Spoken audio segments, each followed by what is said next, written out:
Hello दोस्तों, आज हम लोग आव्यूहों का अदिश से गुणन देखेंगे और इसके कुछ प्रॉपर्टी होते हैं इनके बारे में देखेंगे। फिर हम लोग देखेंगे कि आव्यूहों का गुणन कैसे होता है और उनके क्या प्रॉपर्टी होते हैं। इन दो टॉपिक के बारे में आज हम लोग देखने वाले हैं। तो चलिए पहले टॉपिक को देखते हैं। तो पहला टॉपिक है आपका आव्यूह का अदिश से गुणन। अदिश से गुणन, इसी को हम लोग बोलते हैं अदिश गुणन भी, अथवा इसको हम लोग अदिश गुणन भी बोलते हैं।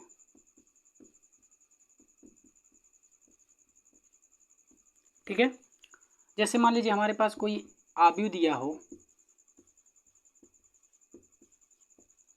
ठीक है ना।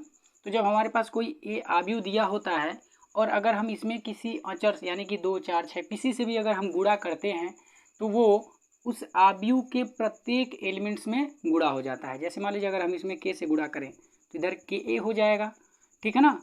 और ये जो के है वह इस आव्यूह के प्रत्येक एलिमेंट्स में गुणा हो जाएगा, अर्थात ये हो जाएगा आपका के ए आई जे एम क्रॉस एन, ठीक है ना। तो यही है आव्यूह का अदिश गुणन, ठीक है ना। अब इसका एक एग्जाम्पल देख लेते हैं। मान लीजिए हमारे पास ए बराबर कोई एक आव्यूह दिया गया हो 2, 4, 6, 8, ठीक ना। अगर हम इसमें 3 से गुणा कर दें या फिर हम कहें कि हमको 3a चाहिए, तो 3a चाहिए का मतलब क्या होगा कि हमने आव्यूह ए में 3 का गुणा किया हुआ है। तो ये अगर हमको निकालना होगा तो कैसे निकालेंगे। तो देखिए 3 को बाहर ही रहने दीजिए, ए का यहाँ पे मान देखिए दिया हुआ है 2, 6, 4, 8, ठीक है ना। तो जब हम इस 3 का गुणा करेंगे तो इस आव्यूह के प्रत्येक एलिमेंट्स में यानी कि अवयव में गुणा करेंगे, यानी कि इसमें भी होगा, इसमें भी और इसमें भी। तो 3 का 2 में गुणा करेंगे तो 6, 3 का 6 में गुणा करेंगे तो 18, 3 का 4 में गुणा करेंगे 12 और 3 का 8 में गुणा करेंगे तो 24। अब इस बात को ध्यान में रखिएगा, ये हम ये अभी लोग आव्यूह पढ़ रहे हैं। जब हम लोग सारणिक पढ़ेंगे तो वहाँ पे बदल जाते हैं। तो आव्यूह में जब हम किसी अचर का गुणा करते हैं तो आव्यूह के प्रत्येक अवयव में गुणा होते हैं। लेकिन जब अगर हम लोग सारणी पढ़ेंगे तो सारणी में अगर हम किसी अचर का गुणा करते हैं तो वह किसी पंक्ति के या फिर किसी स्तंभ के प्रत्येक एलिमेंट्स में ही केवल गुणा होते हैं, ठीक है ना। सभी में गुणा नहीं होते हैं, या तो किसी पंक्ति के प्रत्येक एलिमेंट्स में होंगे या फिर किसी स्तंभ के प्रत्येक एलिमेंट्स में गुणा होंगे। और जबकि यही आव्यूह में क्या होते हैं, प्रत्येक एलिमेंट्स में गुणा होते हैं, ठीक है ना। तो इस बात को आप ध्यान में रखिएगा, ठीक है। तो ये था आव्यूह का अदिश गुणन या फिर अदिश गुणन। अब देखिए, अब हम लोग इसके कुछ प्रॉपर्टी हैं उनको देख लेते हैं, फिर हम लोग आव्यूहों के गुणन को देखेंगे, ठीक है। यहाँ पे हम इसको मिटा देते हैं। अब देखिए इसकी प्रॉपर्टी क्या है। तो आव्यूह के या फिर आव्यूह का अदिश से गुणन के गुणधर्म तो कौन कौन से हैं। तो पहले यह है आपका कि अगर आप माइनस के का गुणा किसी आव्यूह में करते हैं, यानी कि अगर कोई अचर है जो माइनस में है उसका अगर आप ए में करते हैं तो आपका माइनस के ए भी मिलता है, या फिर के को बाहर करिए और माइनस ए भी मिलता है, ठीक है ना। ये आपका पहला प्रॉपर्टी हो गया। दूसरा प्रॉपर्टी क्या है कि अगर दो अचर हों, दो अदिश हों के और एल, और इसमें आप किसी आव्यूह का आप मल्टीप्लाई कर रहे हैं, ठीक है ना, तो आपको क्या मिलेगा।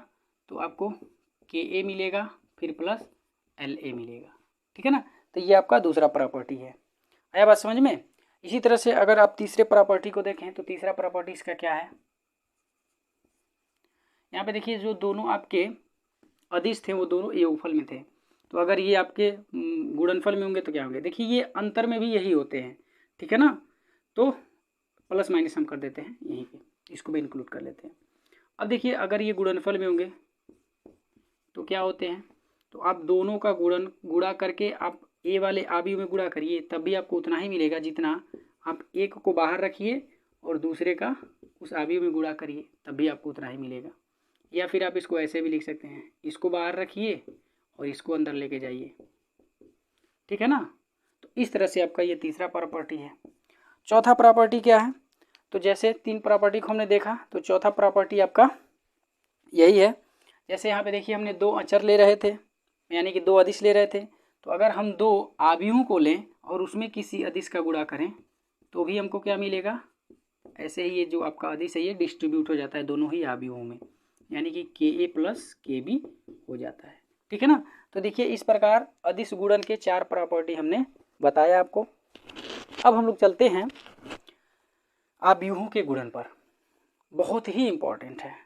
समझ लीजिए कि आपको अगर कुछ पढ़ने के लिए मिलता है तो आव्यूहों का गुणन ही पढ़ने के लिए मिलता है सबसे बेसिक में, या फिर हम कहें कि यही जो इम्पोर्टेंट वाला टॉपिक है इस चैप्टर का वो यही है। ठीक है ना। और आपका एक होता है इन्वर्स निकालना भी, वो भी इम्पोर्टेंट होता है, लेकिन पहले गुणन को देख लेते हैं। तो आव्यूहों का गुणन, अब यहाँ पे एक बात ध्यान में रखिएगा, जैसे जब हम लोग आव्यूहों का योग चाहे आव्यूहों का अंतर पढ़े थे तो उनके लिए कंडीशन था कि आव्यूहों को तभी आप जोड़ पाएंगे चाहे आव्यूहों को तभी आप घटाएंगे जब वो उस कंडीशन का पालन करता था। तो उसके लिए कंडीशन क्या था कि आव्यूहों को जिनको जोड़ना है उनके क्रम समान होने चाहिए, तब जा करके उनका योगफल चाहे उनका अंतर संभव होता था। लेकिन इनके गुणन के लिए ऐसा जरूरी नहीं है। इसके लिए क्या कंडीशनें होती हैं वो देखिए। तो आव्यूहों के गुणन के लिए भी एक कंडीशनें होती हैं, अगर वह कंडीशन फुलफिल्ड होगा तभी जा करके उनका गुणनफल संभव होगा। तो देखिए मान लीजिए अगर हमको दो आव्यूह दिए गए हों ए और बी, इसका क्रम मान लेते हैं m क्रॉस n है और इनका मान लेते हैं क्रम n क्रॉस p का है। ठीक है ना। तो देखिए जब भी हम लोगों को दो आव्यूहों का गुणन करना होता है तो जिन दो आव्यूहों का गुणन करना होता है उनमें पहले आव्यूह का स्तंभ दूसरे आव्यूह का पंक्ति बराबर होना चाहिए, तभी जाकर के हम लोग उनका बोल सकते हैं कि गुणनफल पॉसिबल होगा। तो देखिए यहाँ पे पहले आव्यूह का स्तंभ यानी कि n है और दूसरे वाले आव्यूह का पंक्ति n, यानी कि देखिए दोनों बराबर है ना। तो जब ये दोनों बराबर हैं तो इनका गुणनफल पॉसिबल होगा। बात समझ में आ गया ना, यानी कि इनका गुणन क्या होगा, पॉसिबल होगा। अच्छा, तो जब इनका गुणन पॉसिबल होगा तो जब इनका गुणा करेंगे तो हमको कोई तीसरा आव्यूह मिलेगा। तो वो जो तीसरा आव्यूह मिलेगा वो किस क्रम का मिलेगा, तो देखिए जब हमने पहले वाले आव्यूह का स्तंभ और दूसरे वाले आव्यूह का पंक्ति बराबर किया तो इनका गुणनफल संभव हुआ। तो जो बराबर होते हैं वो खत्म हो जाते हैं, तो बचा क्या, इसका m बचा और इसका p बचा। तो जब इन दोनों का गुणा होता है तो इसी क्रम का आपको एक नया आव्यूह मिलता है और वही आव्यूह क्या कहलाता है, a और b का गुणनफल कहलाता है। तो इनका जो गुणनफल होगा a b, ये किस क्रम का मिलेगा, तो m क्रॉस p का मिलेगा। जो इसका और जो इसका कॉमन होता है वो खत्म हो जाता है, यानी कि पहले वाले आव्यूह का स्तंभ और दूसरे वाले आव्यूह का पंक्ति खत्म हो जाते हैं। तो बचता क्या है, पहले वाले आव्यूह का पंक्ति और दूसरे वाले आव्यूह का स्तंभ। तो इसी क्रम का आपको इन दोनों का गुणनफल वाला आव्यूह मिलता है। अच्छा, तो जब हमको m क्रॉस p का आव्यूह मिल गया तो देखिए ये जो आपका m है वो पहले वाले आव्यूह का पंक्ति है और ये जो p है वो दूसरे वाले आव्यूह का स्तंभ है। इसीलिए इसको हम लोग बोलते हैं रो बाई कॉलम रूल, क्योंकि ये जो बचा है ये आपका रो बचा है और ये जो p बचा है वो कॉलम बचा है। तो इसीलिए चूंकि ये दोनों गुणन में है इसीलिए हम लोग इसको बोलते हैं रो बाई कॉलम रूल। ठीक है ना, रो बाई कॉलम रूल। तो रो बाई कॉलम रूल के लिए क्या चाहिए, पहले वाले आव्यूह का स्तंभ दूसरे वाले आव्यूह का पंक्ति इक्वल होना चाहिए। ठीक है ना। तो अब देखिए अब गुणन के लिए हम लोगों को एक कंडीशन फुलफिल कराने होंगे। जब तक यह कंडीशन फुलफिल नहीं होगा तब तक हम लोग इनका गुणनफल पॉसिबल नहीं बोल सकते। तो उसका कंडीशन क्या है कि पहले वाले आव्यूह का स्तंभ दूसरे वाले आव्यूह का पंक्ति बराबर होना चाहिए। अगर बराबर होगा तो उसको खत्म कर देंगे, तो पहले वाले आव्यूह का पंक्ति और दूसरे वाले आव्यूह का जो स्तंभ बचेगा उसी क्रम का आपको उन दोनों आव्यूहों का गुणनफल मिलेगा। ठीक है ना। और जो ये आपके बचे हैं m और n, ये पहले आव्यूह का पंक्ति था और दूसरे वाले आव्यूह का स्तंभ था, इसलिए इस नियम को बोलते हैं रो बाई कॉलम रूल। आया बात समझ में। तो चलिए, तो हमने यहाँ पे देख लिया। अब हम लोग एक एग्जाम्पल लेते हैं और उस एग्जाम्पल के थ्रू हम लोग समझते हैं कि गुणा कैसे करते हैं। ये तो अभी हम लोग केवल नियम पता किए कि इसको हम रो बाई कॉलम रूल बोलते हैं, तो क्यों रो बाई कॉलम रूल बोलते हैं और इनका गुणनफल पॉसिबल है तो कैसे पॉसिबल है। ठीक है ना। अब देखिए अगर हमारे पास दो आव्यूह दिए गए हों, एक ऐसे ले लेते हैं और बी ऐसे ले लेते हैं। ठीक है ना।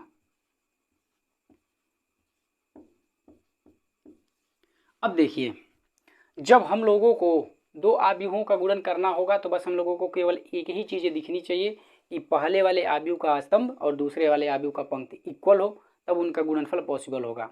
तो जब उनका गुणनफल पॉसिबल होगा तो उनका गुणा कैसे होता है। तो ज़रा इसको हम योगफल पे ले चलते हैं।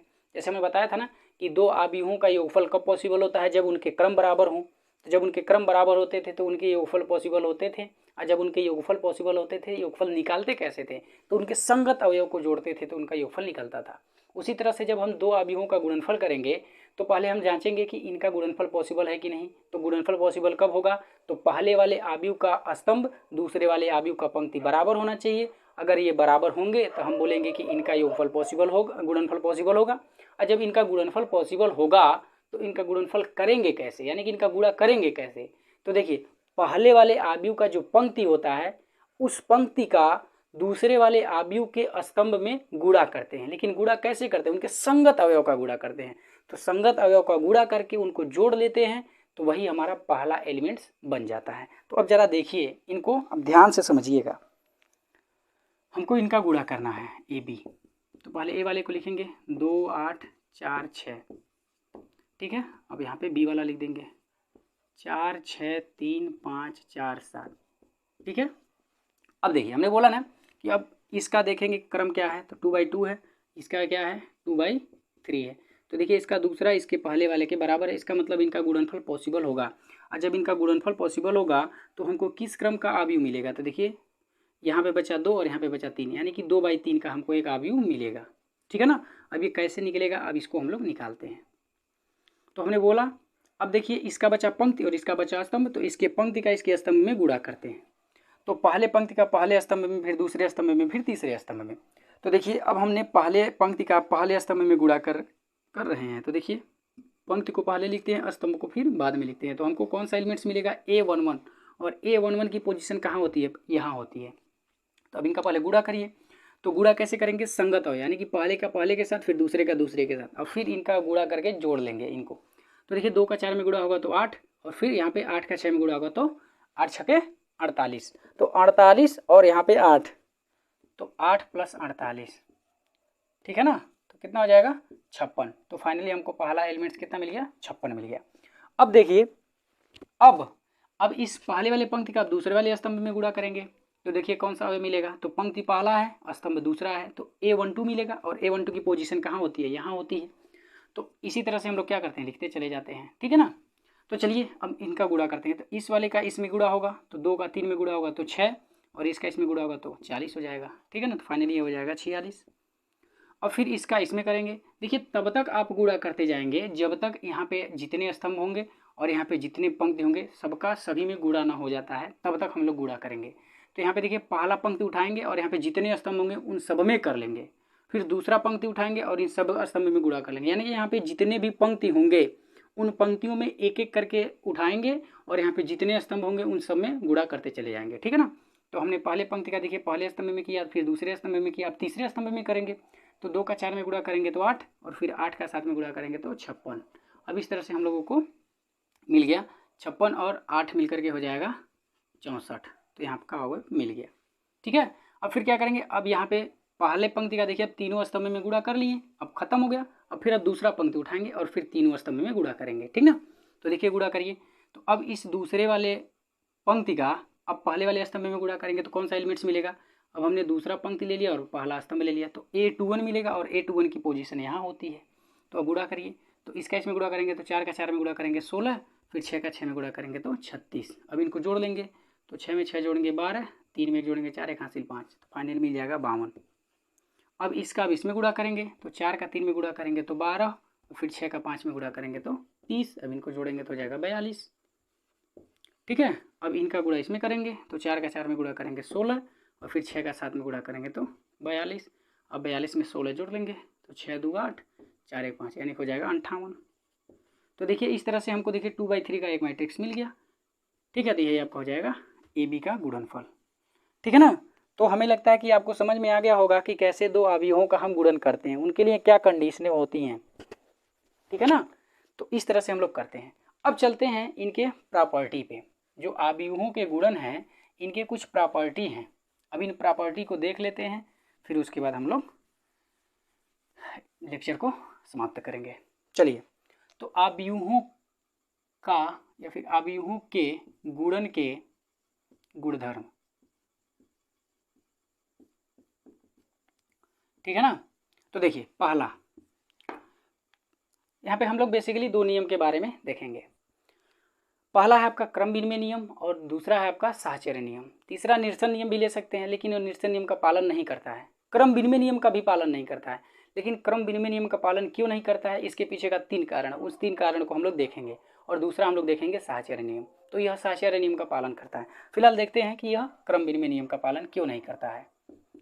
क्रम विनिमय नियम, तो ये जो आव्यूहों का गुणन होता है यह क्रम विनिमय नियम का पालन नहीं करता है। क्यों नहीं करता है, तो इसके पीछे का 3 कारण है। यानी कि ए बी बराबर, सॉरी ए बी तो ऐसे नहीं होगा, ऐसे होगा कैपिटल में, तो ए बी बराबर कभी भी बी ए नहीं होता है। ठीक है ना। क्यों नहीं होता है, तो इसके पीछे का 3 कारण है। अब उन तीनों कारण को देखिए। तो पहला कारण है कि देखिए, हो सकता है कि जब आप दो आव्यूहों का गुणा करने जाएं तो ए बी पॉसिबल हो लेकिन बी ए पॉसिबल ना हो। कहने का मतलब, जैसे अभी हमने एग्जाम्पल लिया था ना कि एक हमने आव्यूह लिया था ऐसे करके, तो ए ऐसे ले लिया, बी ऐसे ले लिया। अब देखिए इसका क्रम है 2/2 का और इसका भी क्रम कितना है, तो 2/3 का। तो देखिए हम इसका इसमें गुणा करेंगे तो ये ए वाला है, ये बी वाला है। तो जब इनका इनमें गुणा करेंगे तो ये इसका दूसरा इसका पहले वाले के साथ मिलना चाहिए, अगर मिलेगा तभी इनका गुणनफल पॉसिबल होगा। तो ज़रा देखिए ए बी तो पॉसिबल है, तो हमको किस क्रम का अभी मिलेगा, 2/3 का मिलेगा।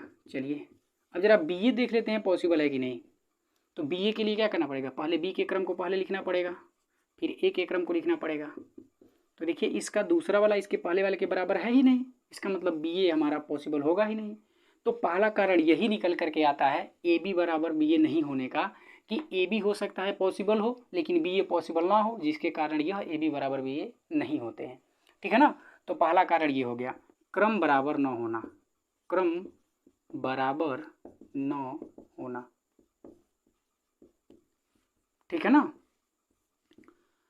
क्रम बराबर न होना क्यों, क्योंकि देखिए इनका क्रम 2/3 है, इनका क्रम 2/2 है। ठीक है। अच्छा यहाँ पे क्रम न हो करके यहाँ पे ऐसे लिख लीजिए, ए बी पॉसिबल, यानी कि ए बी संभव है लेकिन बी ए संभव नहीं है। ठीक है ना।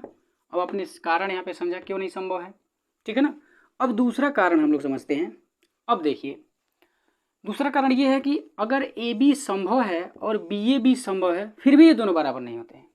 जैसे मान लीजिए ए बराबर आपने ले लिया ऐसे 2/2 का, बी बराबर भी आपने 2/2 का ले लिया। ठीक है ना।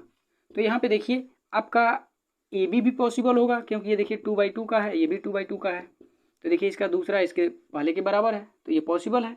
उसी तरह से आप पहले इसको करिए तो ये भी आपका 2/2 है, फिर इसको बाद में करिए तो ये भी 2/2 है। यानी कि ये ए था, ये बी था, अब हमने क्या कर दिया, इसको बी पहले कर दिया, ए बाद में कर दिया।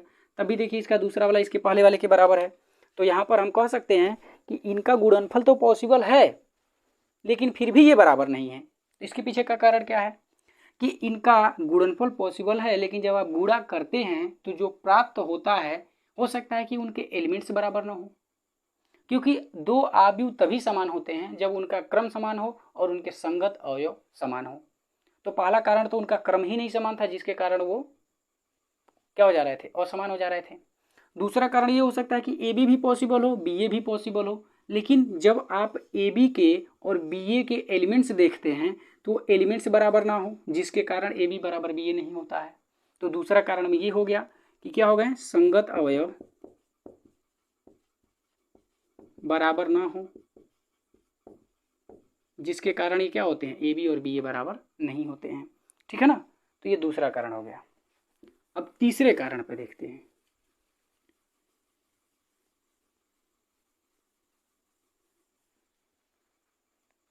ठीक है।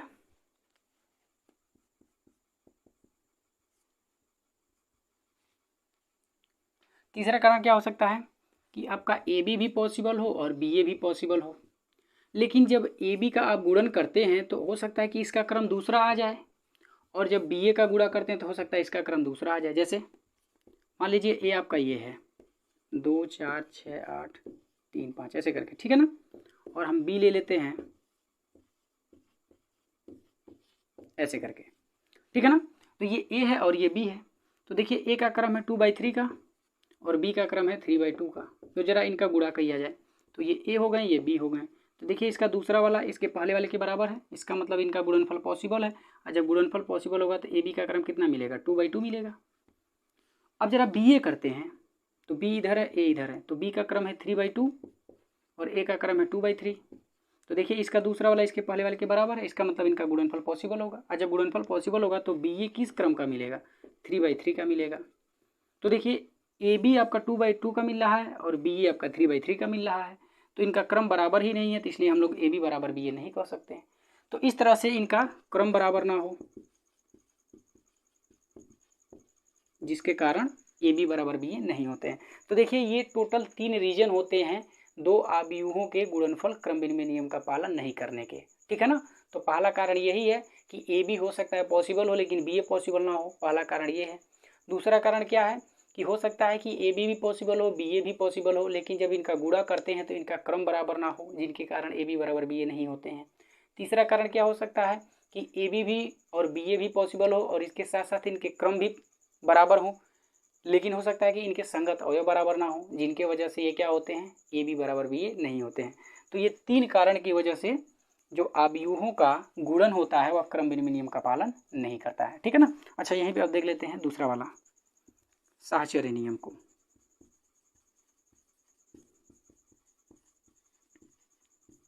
तो जो आव्यूहों का गुणन होता है वह साहचर्य नियम का पालन करता है। मान लीजिए आपके पास 3 आव्यूह ए बी सी करके हों जिनका गुणनफल पॉसिबल हो, तो ये ए बी में पहले ए वाले आव्यूह में बी वाले का गुणा करके फिर तीसरे वाले आव्यूह सी का गुणा करिए, तब भी आपको उतना ही मिलेगा जितना आव्यूह बी और सी का गुणा करने के बाद ए का गुणा करने पर मिलता है। अर्थात हम बोल सकते हैं कि जो आव्यूहों का गुणन होता है यह साहचर्य नियम का पालन करता है, ठीक है। अब तीसरा नियम है आपका निरसन नियम।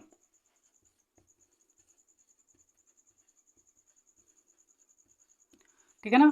तो निरसन नियम जो आव्यूहों का गुणन होता है वो निरसन नियम का पालन नहीं करता है। जैसे अगर ए बी बराबर ए सी है तो आप ये नहीं कह सकते कि ए से ए निरस्त हो गया तो बी बराबर सी, ठीक है ना, ये गलत है। अब इसके पीछे का जो कारण है उसको समझने की प्रयास करिए, कोशिश करिए। देखिए यहाँ पे जो लिखा गया है ए बी बराबर ए सी, इसका मतलब समझ रहे हैं क्या होता है। इसका मतलब ये नहीं है कि ए में बी का गुणा किए हैं और ए में सी का गुणा किए हैं तो ए से कट गया तो बी बराबर सी, नहीं। ये कौन से बराबर हैं, ये जब आव्यूह ए में आव्यूह बी का गुणा किया गया है तो जो आपका तीसरा आव्यूह मिला है वो, और जब ए में सी का गुणा किया गया है तो जो आपका तीसरा आव्यूह मिला है वो दोनों बराबर हैं, ठीक है ना। तो इसलिए ए और बी आपस में कभी कटेंगे नहीं, आया समझ में ना। इसका मतलब ये होता है कि ए बी का जो गुणनफल है और जो ए सी का गुणनफल है वो आपस में बराबर है, तो इसलिए कभी भी ये ए नहीं कट सकते। आया बात समझ में। तो इसलिए ये जो आव्यूहों का गुणन होता है वह निरसन नियम का पालन नहीं करता है।